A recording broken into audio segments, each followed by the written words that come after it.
Nature 3 में question इस type से पूछा जाता है, जैसे मान लीजिए यहाँ पे लिख देंगे 24 की पावर 3 माइनस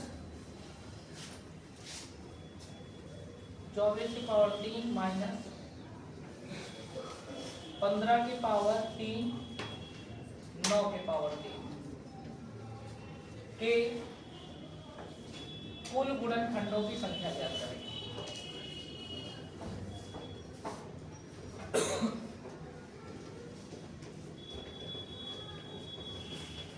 इस टाइप से सवाल आ जाता है।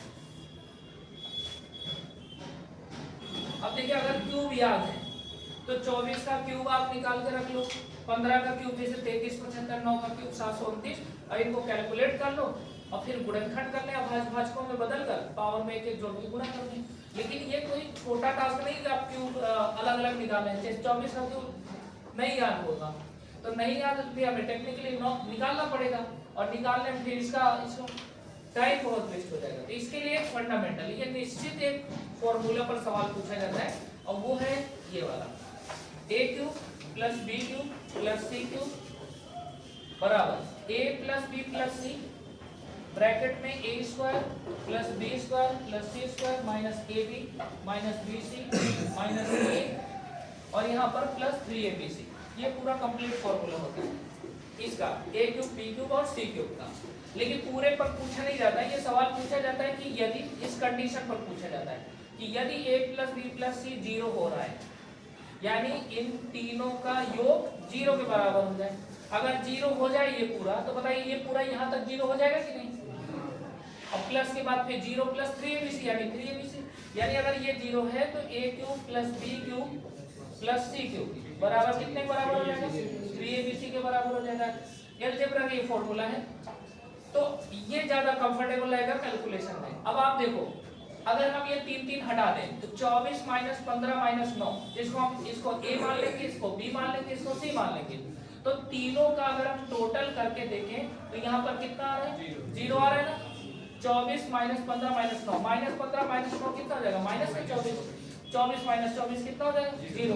अगर ये 0 हो रहा है तो इसका मतलब कि ये जो रिजल्ट है ये बराबर हो जाएगा 3, a का मान कितना है 24, और b का मान कितना है 15, और c का मान कितना हो जाएगा 9।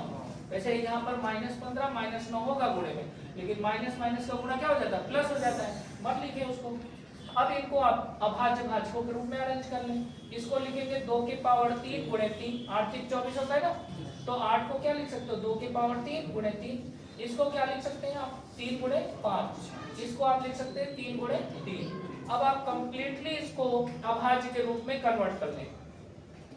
बोले यहाँ पर 2 कितने बार बन रहा है, 2 बन रहा है कि नहीं, 2 बन रहा है, कितना 3 बार, तो 2 3 लिखते हैं। फिर इसके बाद 3 कितना बन रहा है 1 2 3 4 5, कितना बन रहा है 5, तो 3 के पावर 5 हो जाएगा। फिर इसके बाद और कोई नंबर है 5 कितना बन रहा है, 1 बार बन रहा है, हो गया। अब आपसे जो पूछा है कि कुल गुणनखंडों की संख्या बताइए, तो आप कुल गुणनखंडों की संख्या यहाँ पे निकाल लें।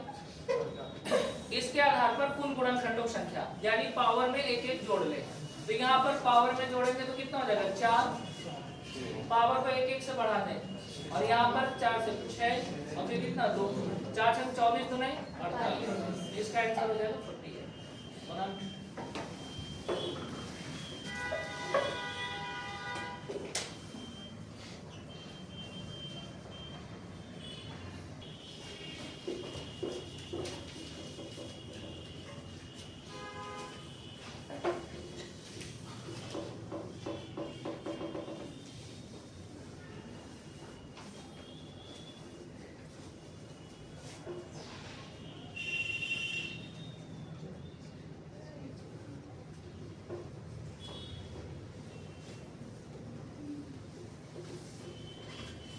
ये कुल गुणनखंडों की संख्या बताना है।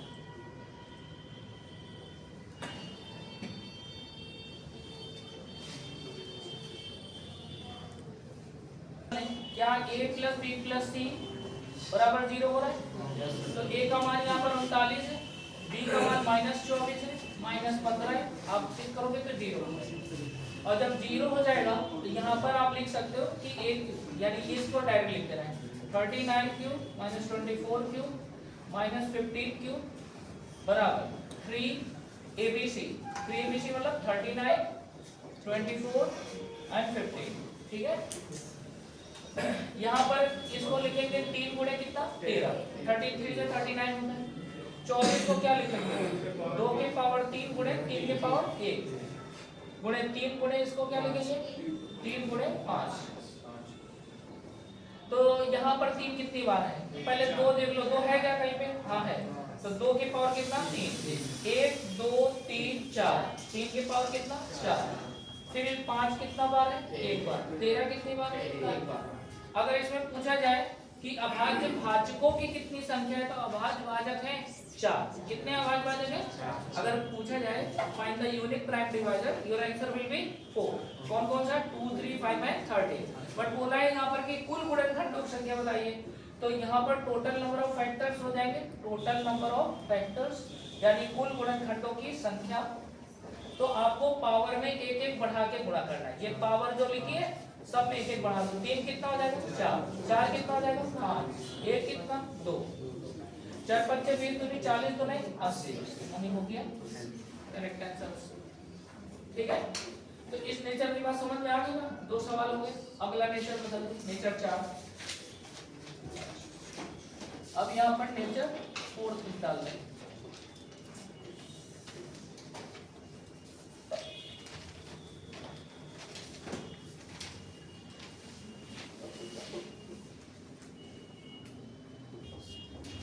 कुल गुणनखंडों की संख्या ज्ञात करना है। सेकंड, कुल विषम गुणनखंडों की संख्या ज्ञात करें।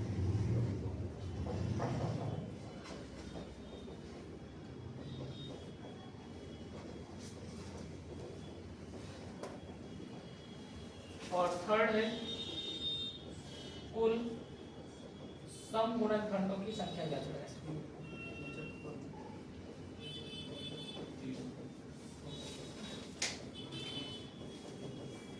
कितने क्वेश्चन है, यानी first question is find the total number of factors and second question is find the total odd factors and find the total number of even factors. ठीक है, ये आपको फाइंड आउट करना है। तो देखिए इस क्वेश्चन को कैसे बनाना होता है। देखिए इनके सवाल और भी टाइप से पूछे जाते हैं, अभी यहाँ पे हम लोग गुणनखंड पूछ रहे हैं। ये जैसे भी सवाल इस टाइप का दिखे, आगे मैंने कहा ना इनके बहुत टाइप के क्वेश्चन हैं, लेकिन सॉल्यूशन का रास्ता जो है पहला प्राइमरी जो रास्ता होगा वो हमेशा इसमें सबसे छोटी पावर संख्या को कॉमन करके ही बनेगा।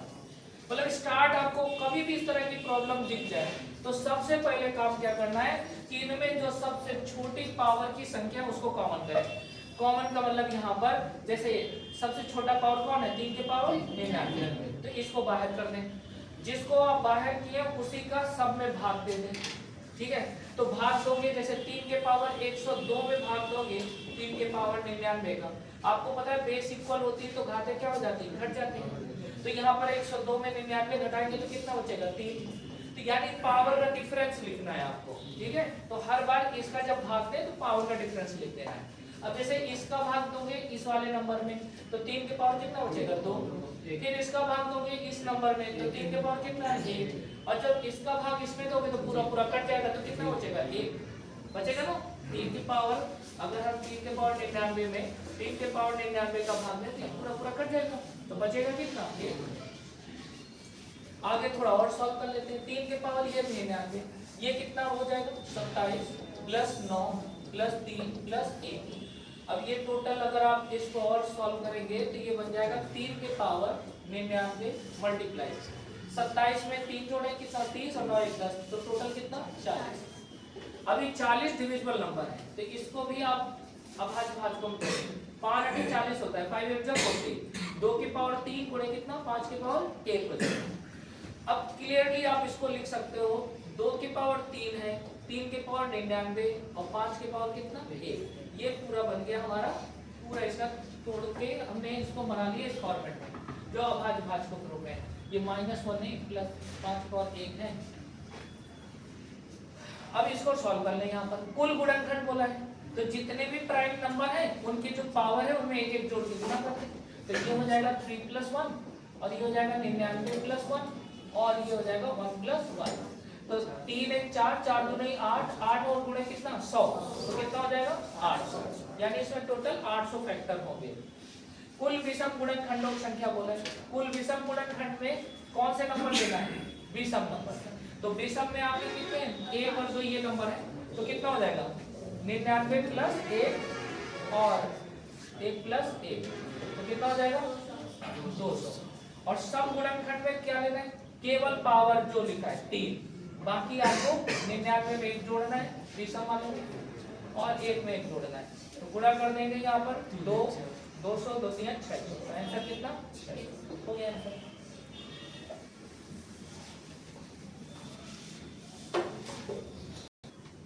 ये हटा देना सब।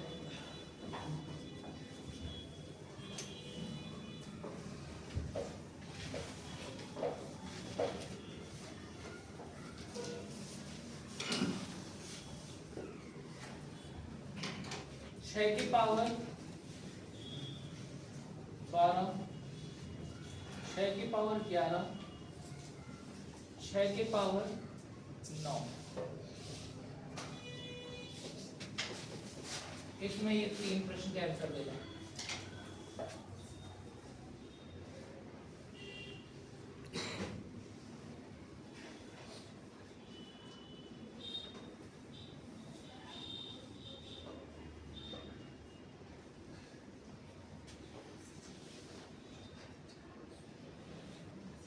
ये तीनों प्रश्न आंसर देने आप लोगों को।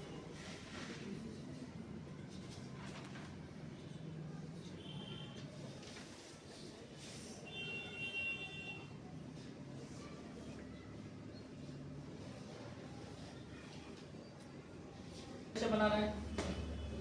सबसे पहले यहाँ पर 6 की पावर 9 कॉमन करेंगे, तो यहाँ पर 6 की पावर कितना बचेगा 3, और यहाँ पर 6 की पावर कितना बचेगा 2 प्लस कितना 1, इसे लिखेंगे 6 की पावर 9 और यहाँ पर हो जाएगा मल्टीप्लाई में ब्रैकेट में हो जाएगा 216 प्लस 36 और प्लस 1। इसको जब अच्छा 6 को, अब ये 6 जो है आपका डिविजिबल नंबर है, इसको लिख सकते हो 2 गुणे 3, 2 की पावर 9 भी जाएगा और इसके नीचे भी जाएगा। 216 और 36 जोड़ लें, 6 6 12 1 13 हो जाएगा, 3 1 4 1 5 हो जाएगा और 253। ठीक है, ये नंबर आपके पास आ गया। अब देखिए 253 किस नंबर से कट सकता है। 253 जो नंबर है आप यहाँ पर चेक करेंगे, देखिए 2 से चेक करेंगे, 3 से 5 से 7 से, बस इन नंबरों से चेक करना है। और देखिए इसलिए चेक किया जाता है, अगर आप ये देखो कि ये किसके स्क्वायर से कम है, और भी अगर 90 देखना हो तो देख सकते हो। पहले आप ये देखो किसके स्क्वायर से कम है 253, तो 17 का स्क्वायर कितना, 16 का स्क्वायर कितना होता है 256, 256 16 के स्क्वायर से कम है। तो 16 से पहले जितने भी प्राइम नंबर है उन सबको लिख लो। 16 से पहले कौन कौन सा प्राइम नंबर है, एक तो 13, फिर 11 और इसके बाद आपका 7 मिल जाएगा। ये तो 2 से कटेगा नहीं, 3 से भी नहीं कटेगा, 5 2 5 3 8 2 10, 5 से इसलिए इकाई नहीं कट रहा है, 7 से 17 21 4 3 नहीं कट रहा है, 11 से भी नहीं कटे, नहीं 11 से कट जाएगा, तो 11 से 11 2 22 और 11 3 33, तो ये कट जाएगा आपका 11 से। तो 11 से काटोगे तो 11 2 22 11 3 33, अब 23 तो किसी से कटेगा नहीं, तो आपके पास ये नंबर बन जाएगा 2 की पावर 9, 3 के पावर 9 गुणे 11 के पावर 1 और गुणे 23 के पावर कितना 1। इस तरह से ये अभाज्य संख्याओं के निकालने की विधि होती है कि कोई अभाज्य है कि नहीं, अगर ना कटता तो ये अभाज्य हो जाती, कट गया तो डिविजिबल नंबर है। अब आप निकालें यहाँ पर पहला क्वेश्चन है, तो यहाँ पर सबकी पावर में एक एक जोड़ देना है, 9 + 1 9 + 1 1 + 1 और 1 + 1, तो कितना हो जाएगा 10 10 100, 2 2 4 यानी 400, आंसर कितना हो जाएगा 400। कुल विषम गुणनखंडों की संख्या, तो विषम में आपका हो जाएगा 9 + 1 1 + 1 1 + 1, तो यहाँ पर हो जाएगा 10, 2 2 4, यहाँ पर कितना हो जाएगा 40। सम गुणनखंड निकालना है तो जो पावर में वही लिखा रहने दो, बाकी सब में एक एक जोड़ दो, 10 हो जाएगा 2 हो जाएगा 2 हो जाएगा, हम डायरेक्ट बढ़ा के लिख दिए 10 2 20 2 10 2 20 2 40 40 9 360, यहाँ पर 360 हो जाएगा। 400 में 40 घटा के भी निकाल सकते थे।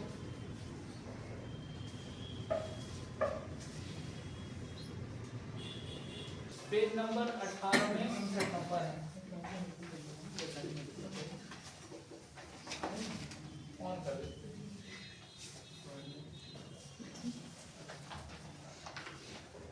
देखिए सवाल में क्या लिखा हुआ है, ये नेचर अगले उसमें डाल दीजिएगा, ठीक है। क्वेश्चन इसमें लिखा है जब 732 को एक धनात्मक पूर्णांक x से विभाजित किया जाता है तो शेषफल कितना बच रहा है 12।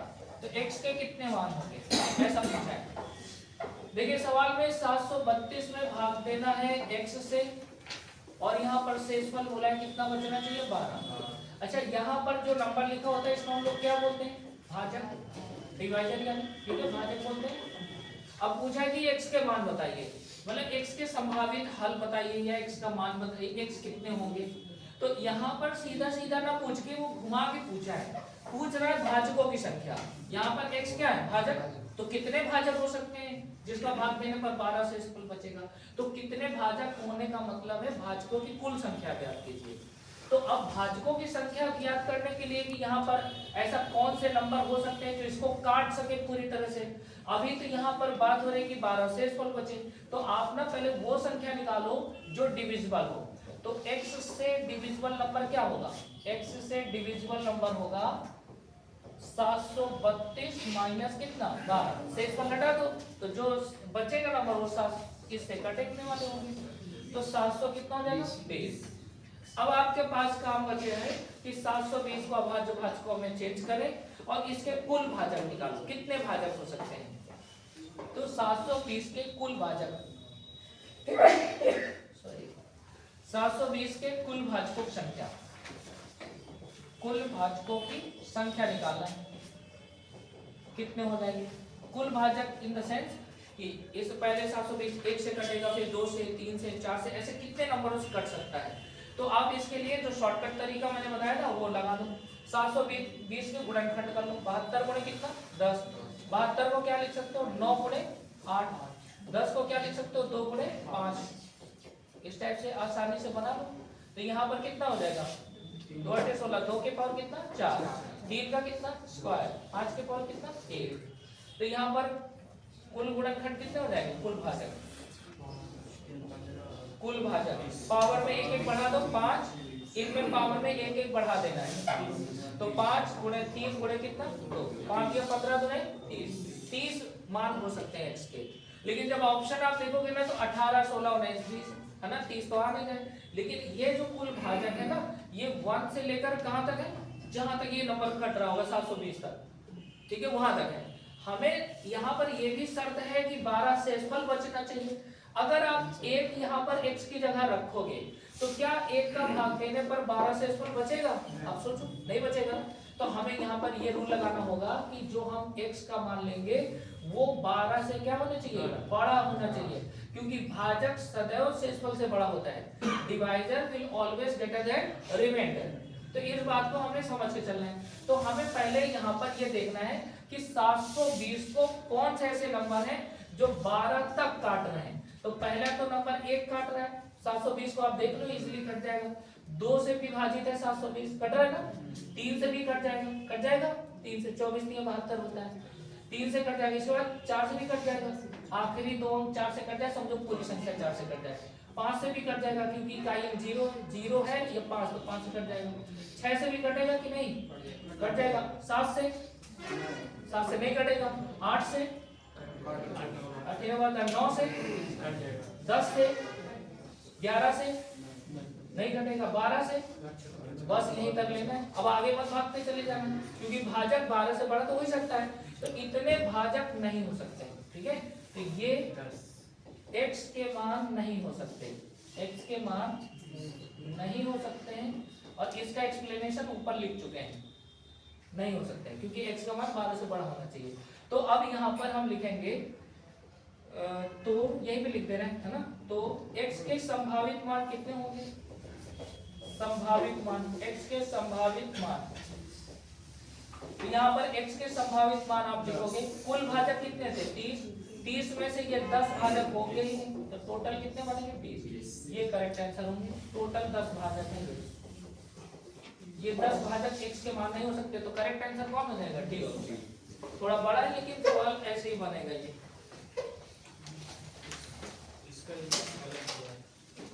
not typing mistake.